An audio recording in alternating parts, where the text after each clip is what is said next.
I'm going to talk about professional. And that's a word we hear all the time.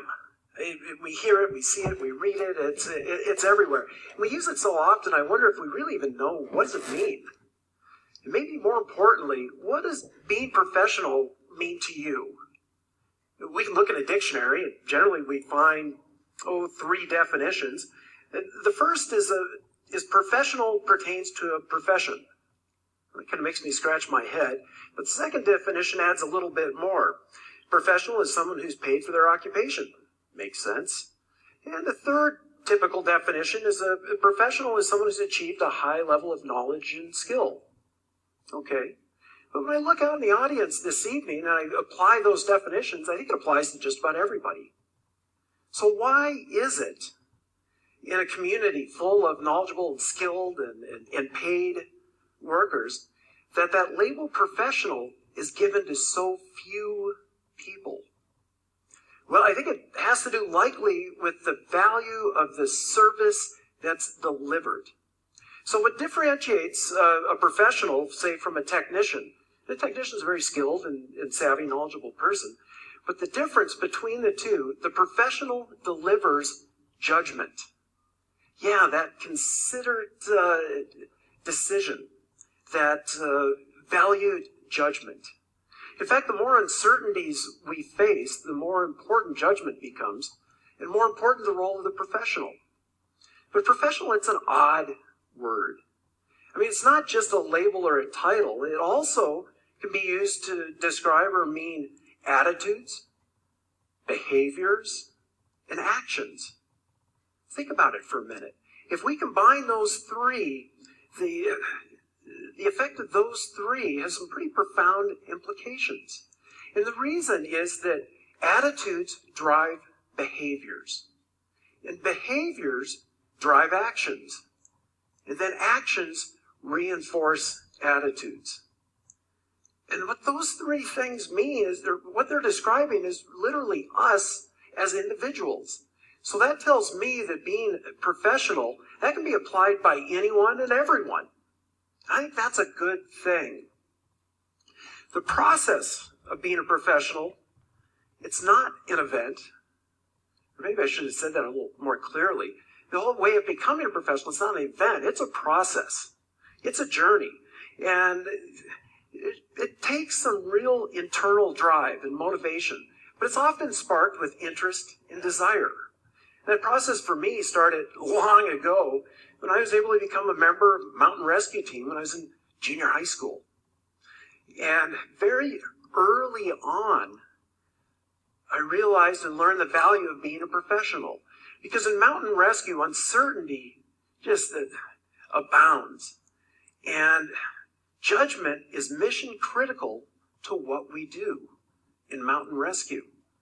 And over the years, I've learned more about professionalism, and what I see is a framework to being a professional.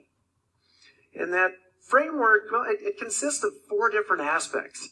And here's sort of the short version of my talk.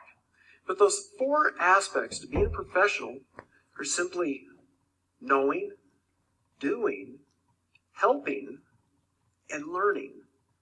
You might be thinking, well, wait a minute, Dale. Is that really something, or is that just the world according to Dale? Well, it actually is some real meat to this substance. Those first 3, knowing, doing, and helping, those were identified by psychologists and sociologists more than 25 years ago. But they missed the boat. It wasn't complete. Because being a professional is a process. So I've added learning to that, because it keeps that process going. And the beauty of being a professional, what I've learned is sure, it applies to me in work, but it also applies at home, it applies in school, it applies in the mountains, and certainly at work. And my journey to that, as I said, started with Mountain Rescue. More than 50 years ago, here in Evergreen, the Alpine Rescue Team was formed. And you got to remember, that far back, Evergreen was really a small place. And they had a real challenge to have enough members that could drop everything and just head off into the mountains to help people. And so within a few years, the leadership realized that young people, teenagers, could actually do that hard work of adults. And plus, we had time. So back in the day, we could become a member of Alpine Rescue Team when we were 14. And some of us even got on a little bit earlier. But what was really cool, and I think a very unique feature of Alpine, was that we were not junior members. And I did join after color photography came out. I will point that out. But we were not junior members because once that we demonstrated that we could do the job, we were expected to do the job whenever needed. And that's really an important thing when you're a young person. And certainly there's some limitations to that, or some limiting factors. I mean, I've got to admit, when you're a 14, 15-year-old teenager, boy, really, size matters. We were not the biggest animal in the woods at 14, 15, or even some of us 13 or 12. We had to keep good grades so that we could be let out of school when we were called on missions. And I've got to admit, that was one of the coolest things of being on Alpine in junior high and high school, was when the message came over the PA, "Attention all Alpine Rescue Team members, please come to the office." We always thought we were so cool. It didn't happen enough, but it was pretty cool. But most important, we had to keep our parents happy and pleased with what we were doing, because they're the ones that answered the phone in the middle of the night. They're the ones that had to wake us up and often drive us to some staging area at 4 o'clock in the morning. And it became really a big deal when we could drive, because we didn't have to rely as much on our parents. We didn't have to ride our bikes sometimes to get to missions and trainings. And they didn't have to mooch rides. So we had that independence, which we all know is a great thing. But the key thing is that we were not treated as juniors. We were treated as equals because we worked really hard. And we worked right alongside those adults.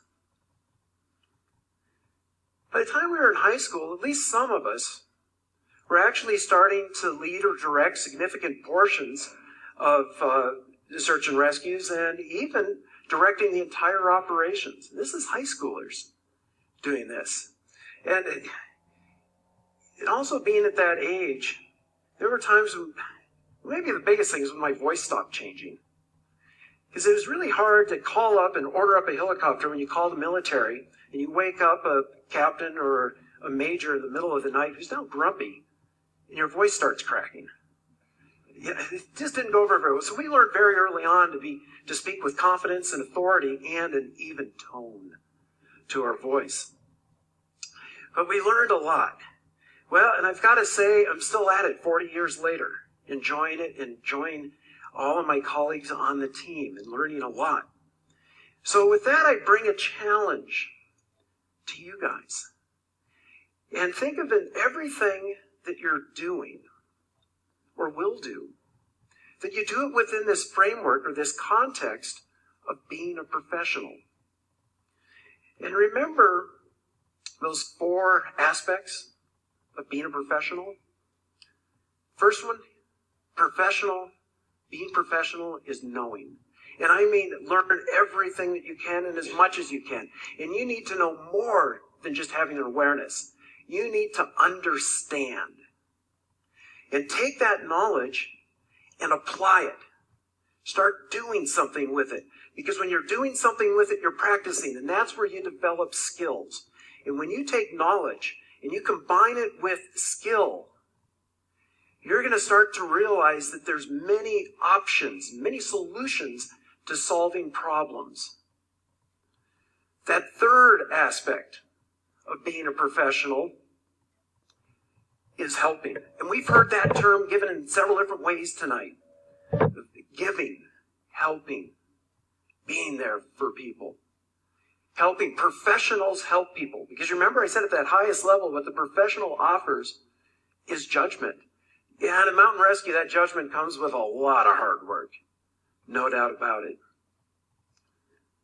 But that helping is where you make a difference. And professionals make a difference in people's lives. And the last is to make a commitment to learning. Make a commitment to lifelong learning. Because learning keeps you current, keeps your skills and knowledge current and up to date. But more importantly, learning, let me back up, more importantly is because yesterday's knowledge and skills aren't always going to be good enough to solve tomorrow's problems. So everything that you do, be professional in what you do. It's going to make you better. And being professional is going to probably help you make your community a better place too. Thank you.